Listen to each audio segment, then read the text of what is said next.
राधे राधे सभी को। आशा है आप सब बढ़िया होंगे। आज इस सेशन में, इस मैथ्स पीवाईक्यू सीरीज़ के इस लेक्चर में आज हम जो डिस्कस करने जा रहे हैं वो रहने वाला है 23 सितंबर की शिफ्ट नंबर 3 की 25 क्वेश्चंस। तो आज हम जो इवनिंग शिफ्ट हुई थी उसके 25 क्वेश्चंस जो हैं उसको डिस्कस एंड उसको लगाने वाले हैं। तो बिना देर करे आज का ये सेशन जो है वो स्टार्ट करते हैं। आगे बढ़ने से पहले जो हमारा थीम श्लोक है उसको एक बार मन में दोहरा लेंगे।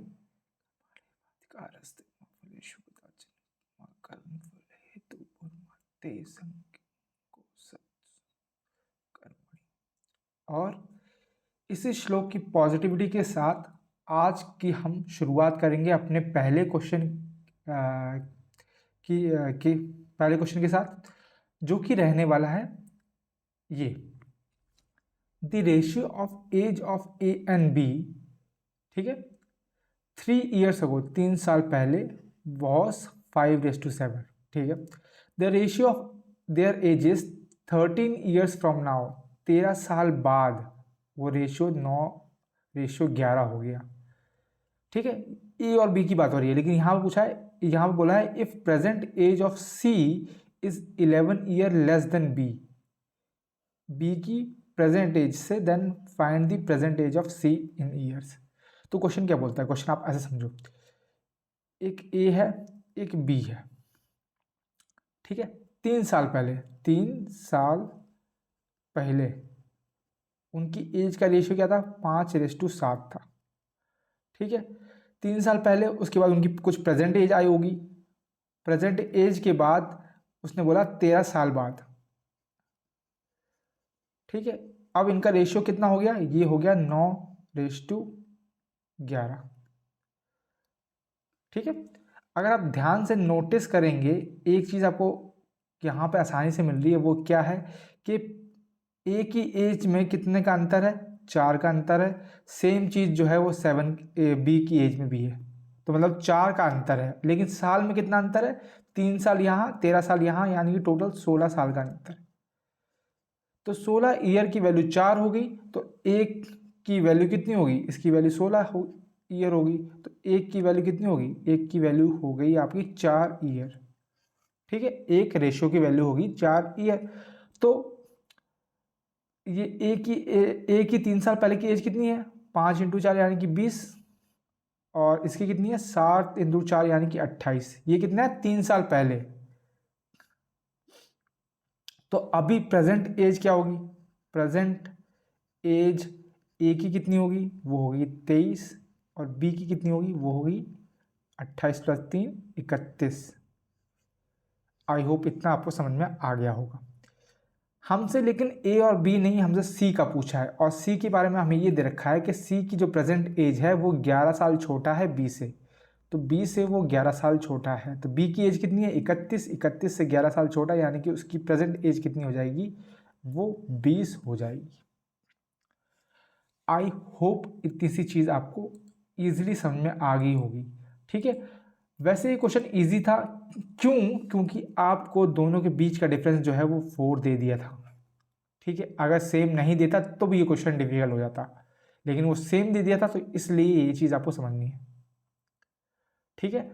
जो क्वेश्चन बोला था हम एकदम बेसिक से चले हैं इस क्वेश्चन में, तो आई होप कि आपको कोई भी दिक्कत नहीं आई होगी।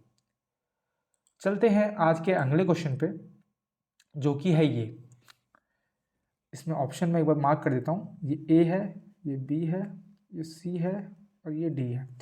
लिखा है कि अगर 3t - 1/3t जो है वो 3 है, तो आपको ये एक्सप्रेशन सॉल्व करना है और बताना है कि कौन सा एक्सप्रेशन जो है उसकी वैल्यू =12 होगी। तो मतलब ये =12 जो है, कौन सी इक्वेशन आपको सेटिस्फाई करेगी, ठीक है। तो अब इसको देखो, 3t - 1/3t = 3, लेकिन हम यहाँ देख रहे हैं कि हर में स्क्वायर है, तो सिंपल सी बात है, इसका स्क्वायर कर दो।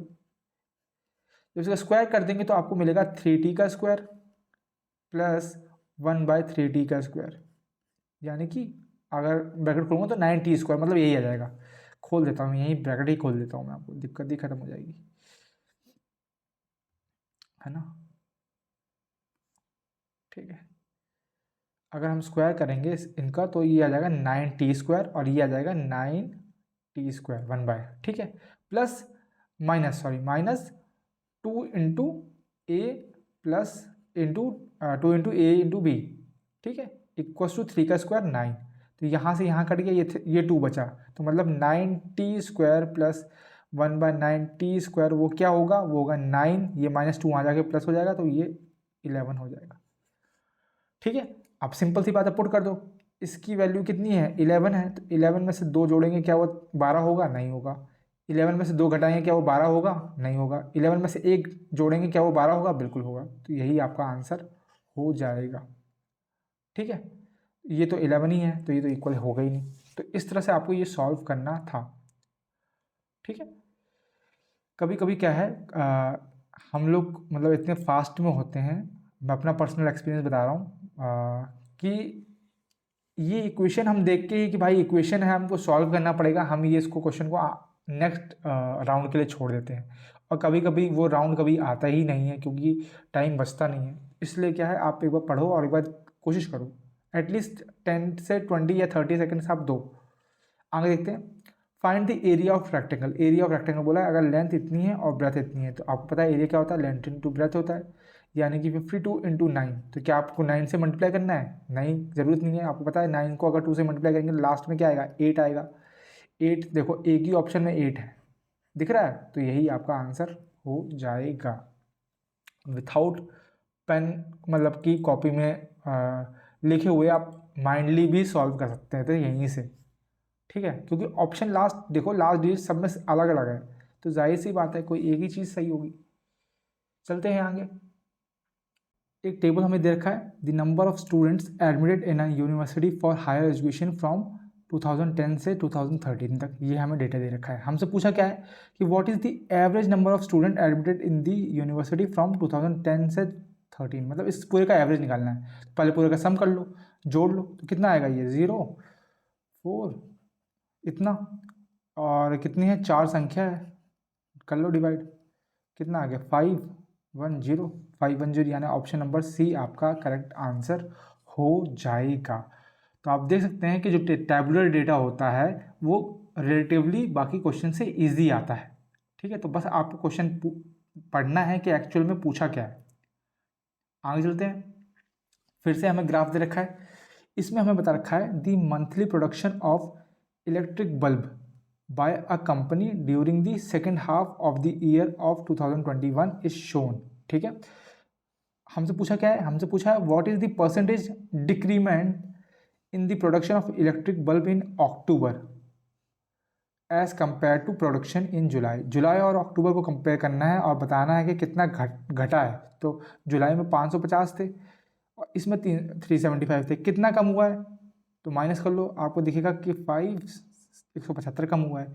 175 कम हुआ है, किससे हमें कंपेयर करना है, किसका लेना है, हमें लेना है जुलाई से कंपेयर करना है, परसेंटेज निकालनी है, सॉल्व कर लो। तो 55 से काटेंगे, 5 से काटेंगे तो ये 11 आएगा, 5 से काटेंगे तो ये 35 आएगा, यानी कि 350 को 11 से अगर डिवाइड करें तो कितना आएगा, 33 20, यानी कि 31 पॉइंट समथिंग आएगा। 31 वाला एक ही ऑप्शन है, ऑप्शन नंबर बी आपका करेक्ट हो जाएगा। ठीक है, तो ये भी आप देख सकते हैं कि टैबलेट ग्राफ रिप्रेजेंटेशन वाला डेटा था, तो ये रिलेटिवली इसमें भी कुछ पूछा नहीं था, सिर्फ आपको परसेंटेज पूछा गया था, कंपेयर करना था और परसेंटेज पूछा था। तो ऐसे क्वेश्चन में ज़रूरी नहीं है कि आपको पूरा सॉल्व करना है, बस आपसे अगर ऑप्शन मैच हो रहा है तो आप उसी को टिक लगाएंगे। थोड़ा सा अपनी कैलकुलेशन पे भरोसा दिखाइए और आप मतलब है हर एग्ज़ाम को अच्छे तरीके से कर सकते हैं। आगे आते हैं 6th क्वेश्चन पे। In a team of 7 members, 7 member की टीम है, याद रखना, the average of first 6th member is 42 years. तो पहले जो 6 मेंबर हैं उनका एवरेज है 42 years, while the age of 7th member of the team is 36 year more than the average age of all 7 together. तो हमें उस 7वें मेंबर की एज बतानी है। तो ऐसा बोला गया है कि 7th मेंबर की जो एज है, मतलब कि देखो क्या बोला गया है कि एक्चुअल में जो 7 मेंबर हैं 6 मेंबर की एवरेज है 42।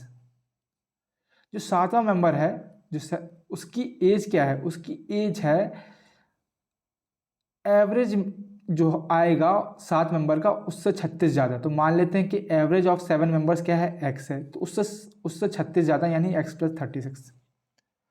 ठीक है। अब आपको पता क्या है कि देखो हमने एवरेज माना, ये देखो अब एवरेज निकालते हैं कैसे हैं। तो देखो 6 मेंबर की टीम है, उनकी एवरेज कितनी 42 है, तो उसके 6 मेंबर की एज कितनी होगी 16/42 प्लस 7वां मेंबर कितना है x + 36 और एवरेज कितना है टोटल बच्चे कितने हैं 7। ठीक है। और इसकी हमने एवरेज कितनी मानी है, हमने मानी x। सॉल्व कर लो भाई। 6 × 42 plus x + 36 equals to 7x। x इधर भेजेंगे तो 6x हो जाएगा ये। तो 6 × 42 प्लस 36 इक्वल्स टू 6x। अब इजी हो गया ये, 6 से कट कर दीजिए हर साइड में। यहाँ भी 6 है, यहाँ भी 6 है और यहाँ भी 6 से कट गया। तो 42 + 6 यानी 48 इक्वल्स टू x। तो क्या हमसे x पूछा है, हमसे x नहीं पूछा, हमसे 7th मेंबर की एज पूछी है। 7th मेंबर की एज कितनी है x + 36 यानी कि 48 + 36 यानी कि 84 आपका करेक्ट आंसर हो जाएगा। ये है 7th मेंबर की एज। ठीक है। कुछ मतलब कि टिपिकल थोड़ा सा मतलब कि एवरेज के हिसाब से थोड़ा सा हार्ड पूछ लिया, बाकी कोई दिक्कत नहीं है। बस आपको ध्यान देने वाली बात यह है कि जो 7th मेंबर की जो एज है वो 36 more than the average age of all 7 है और हमने एवरेज ऑफ ऑल 7 x माना है। हमने 7 जो मेंबर्स हैं उनका पूरे का एवरेज x माना है, समझे। तो एवरेज हमारा ये आ गया। अब 7 मेंबर हैं तो देखो 6 मेंबर का एवरेज इतना है, 7वें का इतना है संख्या, तो हमने दोनों को ऐड कर दिया, डिवाइड बाय 7 कर दिया तो हमें एवरेज मिल जाएगा। बस हमने यही सेम चीज़ जो है वो लगाई है। ठीक है। कंफ्यूज नहीं होना, इजीली करेंगे तो आप इजीली आप कर पाएंगे। चलते हैं आगे। 7th क्वेश्चन बोलता है the value of sin² θ minus 2 sin4 θ upon 2 cos4 θ plus cos² θ at θ equals to 45। Theta की वैल्यू हमें 45 माननी है। तो सिंपल सी बात है, आपको पता है कि थीटा अगर 45 है तो साइन 45 कितना होता है, वो साइन cos 45 के बराबर होता है। कितना होता है एक्चुअल में 1/√2 होता है। बस इसको वैल्यू यहाँ पुट कर दो, 1/√2 का स्क्वायर है और यहाँ पे -2 × 1/√2 की पावर 4 है अपॉन 2 × 1/√2 की पावर 4 है प्लस 1/√2 की पावर स्क्वायर है। तो देखो 1/√2 की पावर 4 मतलब 4 आएगा, है ना। तो ये आ जाएगा 1/2 माइनस 2 × 1/4 कट जाएगा। 1/2 1/2 ऊपर मतलब 0 आ जाएगा। अगर ऊपर 0 आ गया तो नीचे कुछ भी हो क्या फ़र्क पड़ता है, आंसर क्या आएगा आपका 0 ही आएगा। समझ रहे हैं। और वैसे अगर नीचे सॉल्व भी करेंगे, अगर आपकी इच्छा है तो आप नीचे सॉल्व कर लीजिए, कोई दिक्कत नहीं है ना। ये देखो ये 1/2 हो जाए, ये 1/4 हो जाएगा, 2 से कट जाएगा ये, तो यहाँ पर 2 बचेगा। तो 1/2 प्लस 1/2 यानी कि 1 हो जाएगा नीचे। 0/1 इक्वल्स टू 0 ही होता है। ठीक है। आगे आते हैं। फिर से हमें टैबुलर डेटा दे रखा है और इस डेटा में क्या दे रखा है, the sale of 2 kinds of bicycle. 2 तरह की साइकिलें हैं B1 और B2, उनकी सेल दे रखी है एक कंपनी के द्वारा 3 साल की, 2001 2002 2003। आपसे पूछा है फ्रॉम 2001 से 2003 तक the total sale of bicycle B1 की बाइसिकल कितनी % है total sale of bicycle B2। तो पहले तो टोटल निकाल लेता है। टोटल क्या होगा इसका 537। ठीक है। ये इसका कितना होगा 0 600।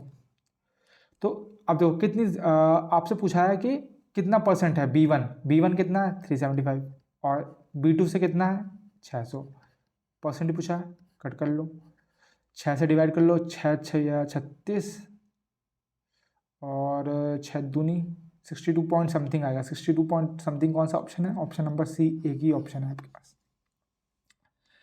तो यही हमारा आंसर हो जाएगा। ठीक है। आपको मैंने बताया है जो टैबुलर डेटा होता है वो रिलेटिवली इजी पूछा जाता है बाकी क्वेश्चन से। तो इस चीज़ का आपको ध्यान रखना है। ओके, आगे चलते हैं। A class of 30 students appear in a test, the average of 12 is 62। 12 का एवरेज 62 है एंड रिमेनिंग कितने बच गए? 18 बच गए। तो 18 का एवरेज कितना है? 60 है। आपसे एवरेज पूछा गया है, टोटल एवरेज। तो ये भी एवरेज वाला क्वेश्चन है। देखो 12 का एवरेज 62 है, 18 का 60 है, और टोटल कितना है बच्चे? 30 बच्चे हैं। निकाल लो, 30 से काट लो पहले 10, 30 से 3 से काट लो, 3 से काट लो 4, जोड़ो 4 4 अट्ठे 24, 360/10, यानी कि 806/10, 60.8, यानी कि ऑप्शन नंबर सी आपका सही हो जाएगा। अब ये आप देख सकते हैं, ये वाला जो शिफ्ट थी इसमें 2 एवरेज के क्वेश्चन आ गए, है ना, और टैबलेट डेटा भी रिलेटिवली बाकी क्वेश्चन से इजी आया है। तो ये मतलब शिफ्ट जो है ठीक ठाक थी। ओके, चलते हैं आगे। अगला क्वेश्चन है, the length of tangent drawn from a point 10 centimetre away from the centre. एक सेंटर है, सर्कल है, सॉरी एक सर्कल है, इसका सेंटर ये है, ठीक। एक टेंजेंट ड्रॉ किया, टेंजेंट हम ड्रॉ कर देते हैं, ये टेंजेंट है, ठीक है। आपसे बोला गया, ये कुछ नाम दे देते हैं, इसको ए, इसको बी, इसको ओ दे देते हैं। आपसे बोला गया कि ये सेंटर से कितना दूर है? 10 सेंटीमीटर, ठीक है, और रेडियस जो है 4 है। ये रेडियस है, ये 4 है। आपको पता होना चाहिए कि रेडियस जो है टेंजेंट पे 90 डिग्री पे कट करती है, तो ये 90 डिग्री है, समझ गए। अब आपसे पूछा गया है, आपको निकालना है लेंथ ऑफ टेंजेंट, आपको ये निकालना है। तो आपको पता है पाइथागोरस, सिंपल सी बात है, ये 90 डिग्री है तो ये वाली हाइपोटेनियस होगी, ये वाली हाइपोटेनियस होगी, समझ रहे हो। तो x की वैल्यू क्या निकल के आएगी? x की वैल्यू निकल के आएगी हाइपोटेनियस का स्क्वायर माइनस बेस का स्क्वायर, या फिर परपेंडिकुलर का स्क्वायर, जो भी आप मान लो, ठीक है। तो यानी 4 का स्क्वायर, यानी कि 100 माइनस 16, यानी कि 84, 84 को आप लिख सकते हैं 4 × 21, यानी कि 2 बाहर आ जाएगा, 2 बाहर, यानी कि √ इतना। कौन सा ऑप्शन है? ऑप्शन नंबर सी आपका करेक्ट हो जाएगा,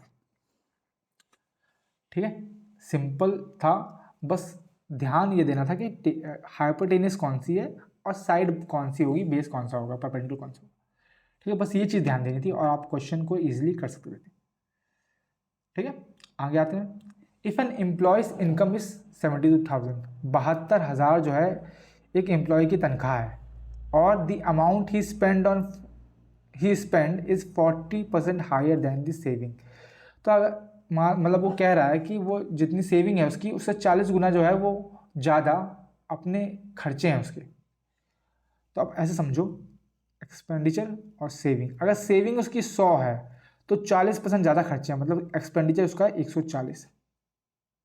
तो इनके बीच में रेशियो क्या बन रहा है? रेशियो बन रहा है आपका 7:5 का, ठीक है। अब आपको पता है कि इनकम क्या होती है? इनकम होती है एक्सपेंडिचर प्लस सेविंग। तो इन दोनों को अगर प्लस करेंगे तो यानी 12 आएगा, और 12 की वैल्यू कितनी दे रखी है आपको? 72,000 दे रखी है।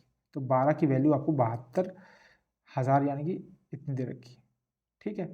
तो एक की वैल्यू कितनी होगी? एक की वैल्यू आपको पता है कितनी होगी? 6,000 होगी रुपये। आपको निकालना क्या है? सेविंग निकालना है। सेविंग कितनी है? 5। तो 5 की वैल्यू क्या होगी? 5 × 6,000, यानी कि 30,000, यानी कि ऑप्शन नंबर ए आपका करेक्ट हो जाएगा। आई होप आपको बेसिक तो आई होप इतना बेसिक तो आपको पता ही होगा कि इनकम जो है वो एक्सपेंडिचर प्लस सेविंग होती है, ये चीज़ तो आपको पता ही होगी, है ना। जो आपकी आय होती है वो क्या होती है? जितना आप खर्चा कर रहे हो, जितना बचत कर रहे हैं, तो वही ये चीज़, यही बस कॉन्सेप्ट है। ओके, आगे आते हैं। A customer pays ₹975 in installment, 975 जो है वो इंस्टॉलमेंट में देता है, ठीक है। The payment is done each month ₹5 less than the previous month, मतलब पिछले महीने से ₹5 कम दे रहा है वो। मतलब मान लो अगर पहले महीने वो 10 रुपये दे रहा है, 100 रुपये दे रहा है, तो अगले महीने वो 95 दे रहा है, उसके अगले महीने 90 दे रहा है, समझ रहे हो। हर अगले महीने जो है ₹5 कम दे रहा है। आई होप इतना समझ में आया होगा, ठीक है। बोलता है कि पहली इंस्टॉलमेंट 100 है, चलो 100 का एग्जाम्पल है, और भी अच्छी बात है, आपको क्लियर हो गया होगा। तो आपको बताना है कि कितने टाइम बाद वो इंटायर अमाउंट जो है पे कर देगा। तो इसका सिंपल सा फॉर्मूला है, वो फॉर्मूला आपको पता होना चाहिए। वो फॉर्मूला है sum of instalment equals to n/2, n जहाँ पे इंस्टॉलमेंट होता है, n क्या है यहाँ पे, नंबर ऑफ इंस्टॉलमेंट। ठीक है, ये फॉर्मूला ही है, आपको पता होना चाहिए। इंस्टॉलमेंट से रिलेटेड 2-3 फॉर्मूले ही हैं। इक्वल्स टू 2a + n-1d, ये आपका फॉर्मूला है। इसको मैं मार्क करवा देता हूँ एक बार, तो आपको समझने में कोई दिक्कत नहीं। आई होप डार्क में थोड़ा दिख रहा होगा। ठीक है, बस वैल्यू पुट कर दो आप।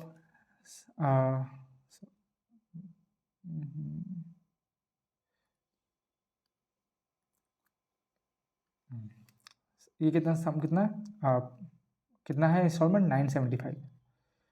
ठीक है, नंबर ऑफ इंस्टॉलमेंट हमें निकालनी है ना, n ही तो निकालना है कि हमें कितने टाइम बाद हम पे कर पाएंगे। n/2, 2a मतलब पहली इंस्टॉलमेंट कितनी है 100 + n-1, n नहीं पता हमें, और d कितना है, हर बार हम 5 रुपये कम दे रहे हैं मतलब -5, तो ये कितना है -5। सॉल्व कर लो इसको फटाफट, 2 को उधर भेजो तो ये आ जाएगा 1950 इक्वल्स टू n 200 और 5 से मल्टीप्लाई करोगे तो 5n + 5, यानी कि 1950 इक्वल्स टू n 205 - 5n, और सॉल्व करो तो आएगा 5n² - 205n + 1950 इक्वल्स टू 0, और 5 से डिवाइड करो तो आएगा n² - 41n + 390 इक्वल्स टू 0। ये हमारी इक्वेशन बन गई। अब इक्वेशन को सॉल्व करना आपको आता ही है, ठीक है, फिर भी मैं बता देता हूँ। अब 390 जो है ये किसका, क्या देखो 13 के टेबल में आता है ना, और इसका मतलब बनेगा n² - 26 n - 15n + 390 equals to 0। तो n - 26 - 15 n - 26 इक्वल्स टू 0। तो n - 26 और n - 15 इक्वल्स टू 0। तो n की वैल्यू आपकी 2 आ गई, या तो 15 या तो 26। ठीक है, अब देखो दोनों पॉजिटिव में कौन सी लें, तो आप लेंगे 15। क्यों लेंगे, देखो भैया, अगर पहली बार उसकी इंस्टॉलमेंट जो है वो ख़त्म होगी 15 पे, ठीक है, तो 15 के बाद अगर वो इंस्टॉलमेंट देगा तो मतलब कि वो देखो उसका पैसा ख़त्म हो गया, ज़ीरो हो गया। पहली बात क्या है, जो पेमेंट कर रहा है वो ज़ीरो हो गया, 15 महीने में वो ज़ीरो हो गया। तो अगले महीने 0 में से -5 देना पड़ेगा, मतलब 5 रुपये कम देने पड़ेंगे। तो -5 कैसे देगा भाई, या 0 कैसे देगा, तो सिंपल सी बात है 15 ही आपका आंसर हो जाएगा, क्योंकि लास्ट इंस्टॉलमेंट के बाद वो 0 हो जाएगा और 0 पे नहीं कर सकते। तो आई होप इतना आपको समझ में आ गया होगा। और ये फॉर्मूला आप इसको याद कर लीजिए या लिख लीजिए, कुछ भी कर लीजिए, ये बहुत इंपॉर्टेंट है। मार्क करवा देता हूँ ये वाला।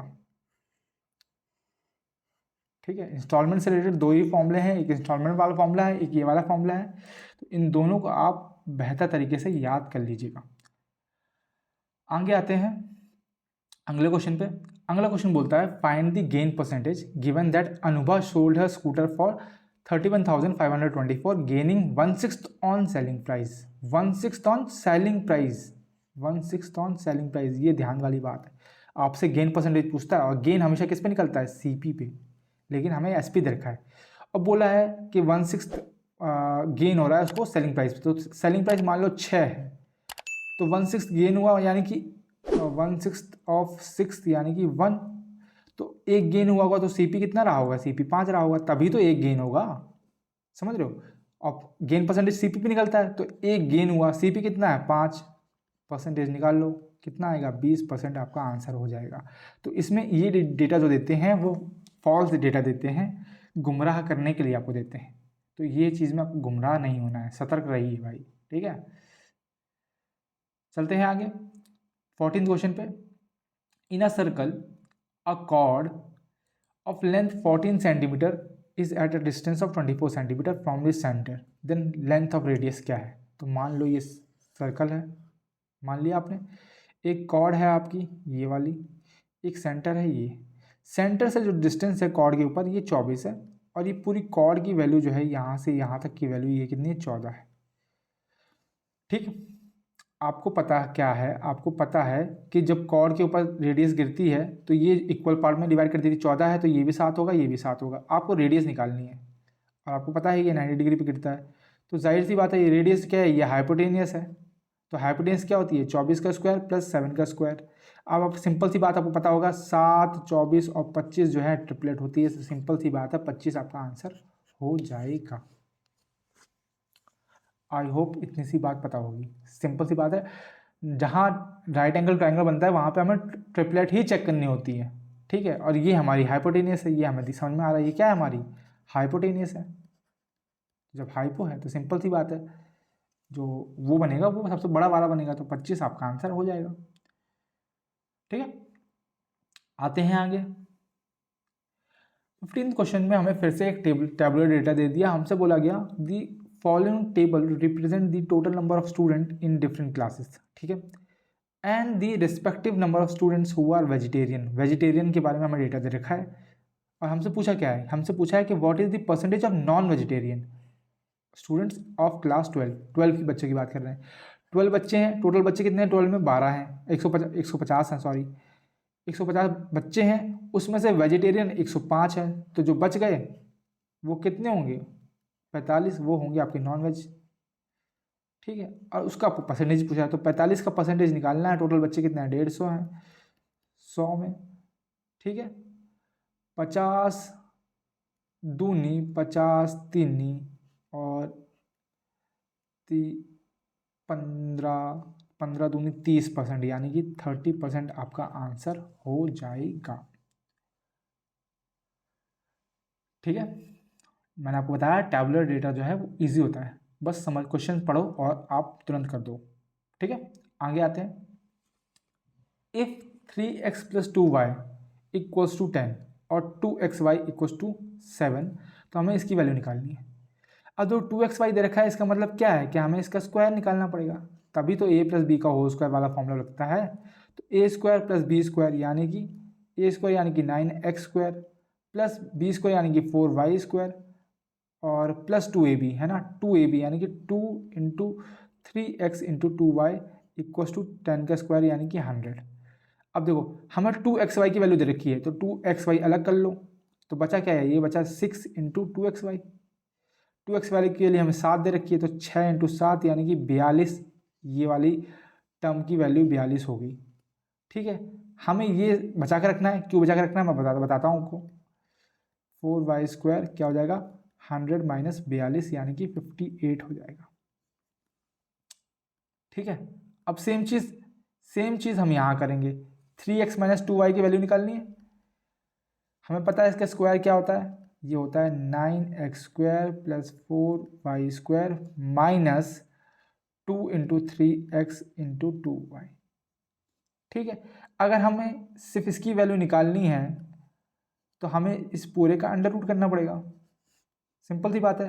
अब आप चीज़ें समझो, इसकी वैल्यू कितनी है, अभी हमने निकाली, कितनी है 58।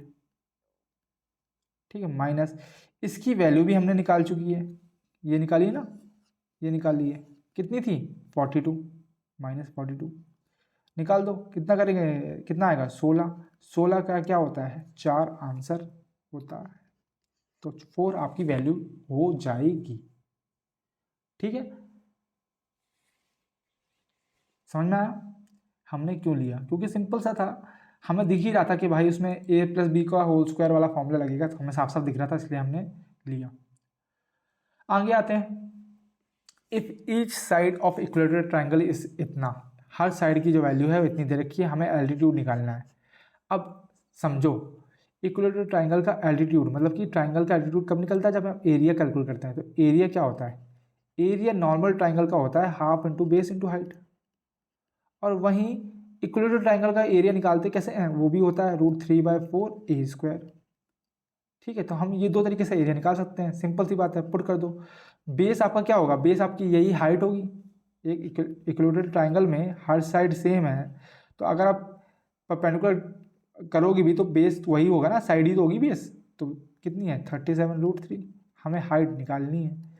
√3/4 ए स्क्वायर यानी कि 37√3 का होल स्क्वायर। आई होप ये चीज़ समझ में आ गई होगी। बस मेन चीज़ ये थी, ये आपकी मेन चीज़ थी। कुछ ज़्यादा ही वो हो गया भाई, एक मिनट इसको भी रिजॉल्व कर लेता हूँ मैं। ये आपकी मेन चीज़ थी, ठीक है। यहाँ पे हमें दोनों के एरिया जो है वो कंपेयर करने थे, बस और कुछ नहीं था। कट कर लेंगे, फटाफट कट हो जाएगा।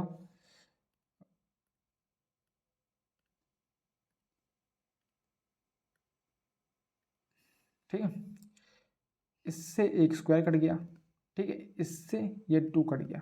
तो एच आपका क्या आया? एच आपका आया √3 इंटू 37√3/2। √3 हो गया, 37 इंटू 3/2 कितना हो गया? 111/2 यानी कि 55.5, यानी कि ऑप्शन नंबर डी आपका करेक्ट आंसर हो जाएगा। आई होप आपको समझ में आया होगा, ठीक है। अब मैं थोड़ा सा इसको थोड़ा सा और डीपली समझा देता हूँ ताकि आपको कन्फ्यूजन ना हो। आपको पता है इक्विलेटरल ट्रायंगल का एरिया क्या होता है? एरिया ये होता है, किसका? इक्विलेटरल ट्रायंगल का। और नॉर्मल ट्रायंगल का, किसी भी ट्रायंगल का एरिया हम ऐसे निकाल सकते हैं। तो अब चाहे ऐसे निकालो चाहे ऐसे निकालो, मतलब कि कान को चाहे लेफ्ट हैंड से पकड़ो चाहे राइट हैंड से पकड़ो, कान आपको वही पकड़ा जाएगा। तो सेम वही चीज़ है, एरिया का फॉर्मूला ये भी है, लेकिन इक्विलेटरल ट्रायंगल का एरिया ये भी है, आंसर सेम ही आएगा। तो हमने उसको इक्वल रख दिया, यहाँ पे क्या रख दिया हमने? इक्वल रख दिया। बस यही करना था और इसी से हमें हाइट निकालनी थी, हाइट यानी कि एल्टीट्यूड निकालना था। आई होप आपको समझ आया होगा क्लियर तरीके से। आगे आते हैं, 18 क्वेश्चन बोलता है in triangle P Q R 4 angle P equals to 5 angle Q equals to 20 angle R. जब ऐसी चीज़ें दे रखी हो ना, ठीक है, तो सिंपल सी चीज़ है, इस चीज़ को कुछ और मान लो आप, मतलब 4 angle P equals to 5 angle Q equals to 20 angle R equals to x मान लो, या के मान लो, एम मान लो, कुछ भी मान लो। उससे आसानी क्या होगी कि आप जब इन दोनों को कंपेयर करोगे तो आपको पी की वैल्यू निकल के आएगी। एंगल पी कितना आ जाएगा? x/4। सेम चीज़ इन दोनों को कंपेयर करोगे अगर, तो उससे क्यू की वैल्यू निकल के आएगी, कितना आएगी? x/5। और इससे कंपेयर करो तो एंगल आर की वैल्यू कितनी निकल के आएगी? x/20। आई होप इतना समझ में आ गया होगा, ठीक है। क्योंकि हम ट्राइंगल की बात कर रहे हैं तो आपको पता है तीनों एंगल का सम जो है वो 180 होता है। Angle P plus angle Q plus angle R जो है वो 180 होता है। बस उसको x की भाषा में लिख दो, x+4 plus x/5 plus x+20 equals to 180। LCM कितना आएगा? 20 एलसीएम आएगा। ये 5x plus 4x plus x equals to 180। तो 10x इक्वल्स टू 3600। तो x की वैल्यू कितनी आ गई? 360। आपको निकालना क्या है? एंगल क्यू निकालना है। एंगल क्यू क्या है? एंगल क्यू ये है आपका। एंगल क्यू क्या है आपका? x/5। x कितना है? 360/5 यानी कि 5 35 70 72 आपका आंसर हो जाएगा, एंगल क्यू की वैल्यू, ठीक है। आई होप आपको ये भी समझ में आ गया होगा। ज़्यादा कुछ नहीं किया, बस इसमें नोट करने वाली चीज़ क्या है? वो नोट करने वाली चीज़ ये है कि जब भी ऐसी चीज़ दे रखी हो, ये ज़रूरी नहीं है कि ट्रायंगल के केस में, ऐसी जब भी चीज़ दे रखी हो तो आपको कुछ भी उसको किसी के इक्वल मान लो, किसी भी कांस्टेंट के इक्वल मान लो। तो ऐसे क्वेश्चन को आप इस तरह से अगर करोगे, जब भी करोगे तब भी आपको ईजी हो जाएगी वैल्यूज़ निकालने में, ठीक है। नहीं तो आप ऐसे निकालते रहोगे नॉर्मल तरीके से तो बहुत टाइम कंज्यूमिंग हो जाएगा, ठीक है। चलते हैं आगे। 19th क्वेश्चन पूछता है कि for what value of T, T की हम क्या वैल्यू रखें जिससे साइन स्क्वायर टी जो है वो इक्वल हो half of the value of tan T. मतलब साइन स्क्वायर जो टी है वो इक्वल हो जाए हाफ ऑफ tan थीटा। तो टी की वैल्यू क्या रखें भाई? अब देखो 60 में क्या इक्वल होते हैं? 60 में ये कितना होता है? √3/2। और ये कितना होता है? ये 3/√3/2 का स्क्वायर है ना, तो यानी कि 3/4 हो जाएगा ये। और ये √3/2 ही रह जाएगा, तो इक्वल तो नहीं होंगे भाई। 45 देखो, 45 में साइन स्क्वायर टी क्या होता है? साइन स्क्वायर टी होता है 1/√2 का होल स्क्वायर होता है। और tan क्या होता है, ये तो 1 ही होता है, तो ये 1/2 इक्वल्स टू 1/2 हो रहा है, मतलब कि t की वैल्यू कितनी होगी 45 करेक्ट आंसर हो जाएगा। ठीक है, आई होप इतना तो आपको समझ में आ गया होगा। यहाँ 22.5 तो आप ऑटोमेटिकली एलिमिनेट कर सकते थे, कोई ये तो आंसर हो ही नहीं सकता किसी भी एंगल से। ठीक है, तो बस 3 वैल्यू चेक करनी थी आप। वैसे तो आप माइंड में ही समझ जाओगे ना, माइंड में यहीं से मैंने इतना लिख दिया, लेकिन आपको लिखने की जरूरत ही नहीं, आप तो माइंड में ही समझ जाओगे कि भाई क्या आंसर हो जाएगा। आगे आते हैं, ऑप्शन में एक बार लिख देता हूँ, if tan theta equals to 1/√10, तो आपको साइन ए और कॉसेक ए की वैल्यू निकालनी है, यानी कि साइन ए प्लस 1/sin ए की वैल्यू निकालनी है। ठीक है, तो ऐसे क्वेश्चन में किया कीजिए, आपको पता है कि tan क्या होता है, tan होता है आपका परपेंडिकुलर ओपन बेस, जिसकी वैल्यू दे रखी है 1/√10। तो और साइन क्या होता है, साइन आपका होता है परपेंडिकुलर अपॉन हाइपोटेनियस, है ना, तो हाइपोटेनियस निकालनी है, तो हाइपोटेनियस निकाल लो, क्या होगा, हाइपोटेनियस होगा आपका √p का स्क्वायर 1 का स्क्वायर प्लस बेस का स्क्वायर, बेस के अंदर √10 मतलब कि यानी 10, तो मतलब √11 आपका आंसर हो जाएगा, √11 आपका हाइपोटेनियस हो जाएगा। तो पुट कर दो यहाँ पे 1/√11 और ये उल्टा हो जाएगा, तो ये √11/1 हो जाएगा। एलसीएम लेंगे तो √11 हो जाएगा, या 1 + 11/√11 यानी कि 12/√11। कौन सा ऑप्शन, ऑप्शन नंबर सी आपका करेक्ट हो जाएगा। ठीक है, ऐसे क्वेश्चन में अगर आपसे कोई लिंक नहीं बन रहा हो तो सिंपली जो है आप इस तरीके से याद कर सकते हैं। और हमने याद कैसे किया है कि ये tan जो है परपेंडिकुलर अपॉन बेस होता है, हमने याद किया था पंडित बद्री प्रसाद हर हर बोले सोना चांदी तौले।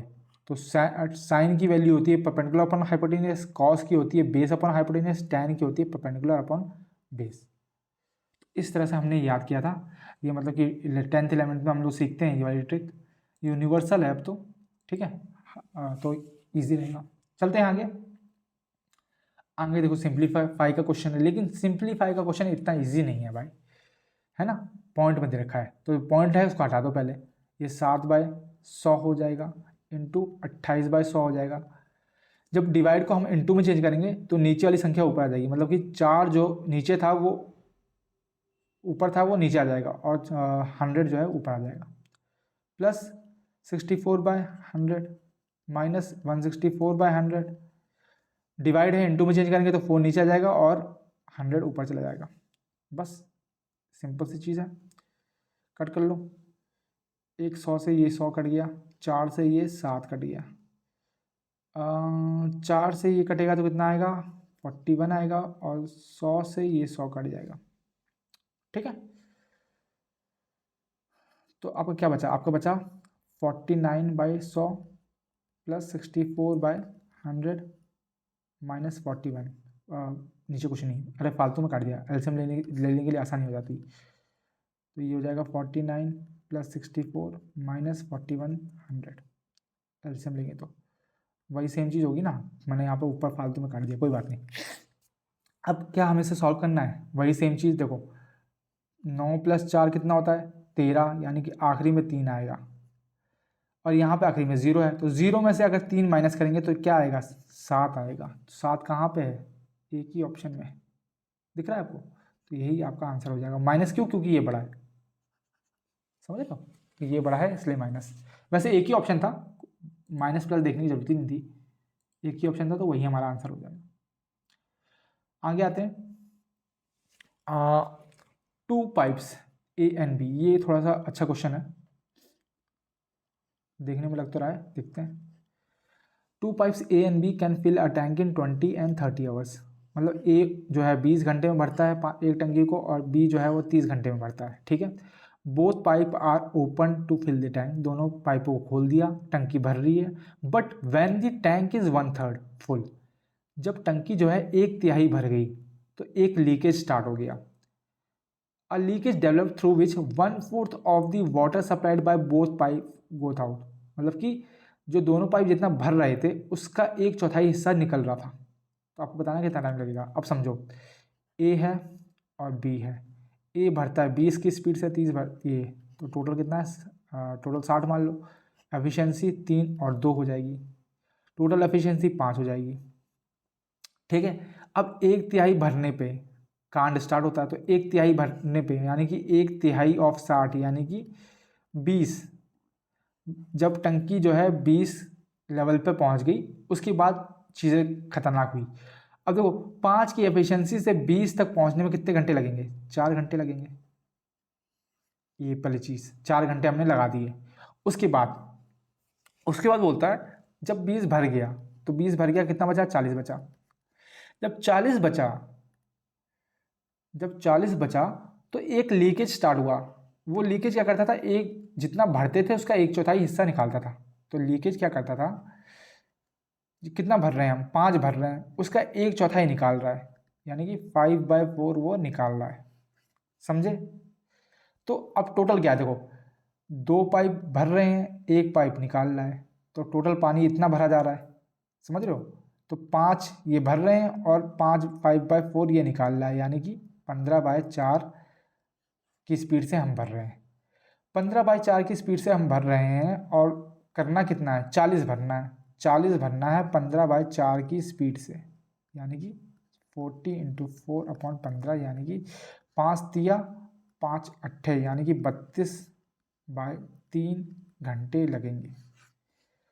ठीक है, अब हमें टोटल टाइम पूछा है।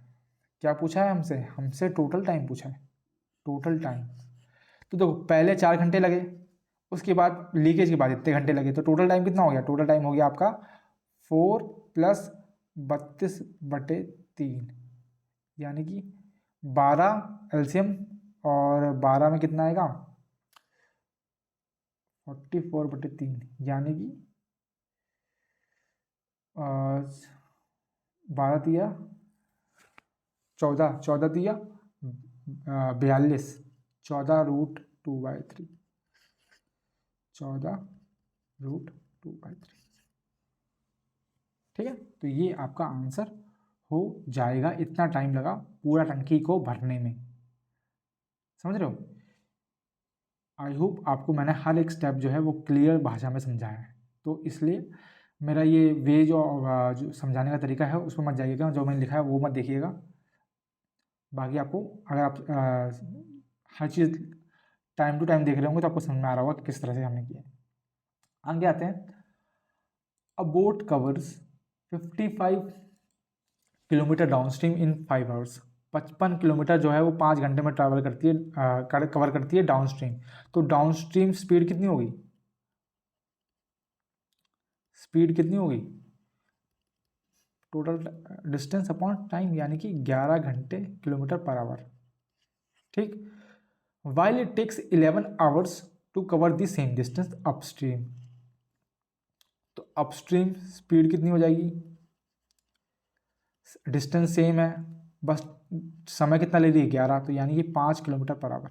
आपको निकालनी है स्पीड ऑफ बोट। तो बोट की स्पीड क्या होती है, वो होती है down stream plus upstream divide by 2, 11 + 5 divide by 2, यानी कि 8 km/h। अगर आपसे क्या बोलते हैं स्पीड ऑफ स्ट्रीम पूछ लेता तो आप क्या करते हैं, D-U/2 down stream minus upstream divide by 2, यानी कि 11 में से 5 गया, कितना बचा, 11 में से 5 गया, कितना बचा, 6, 6/2, यानी कि 3 km/h आपकी स्ट्रीम की स्पीड हो जाती। आई होप आपको इतना समझ में आया होगा। आगे आते हैं।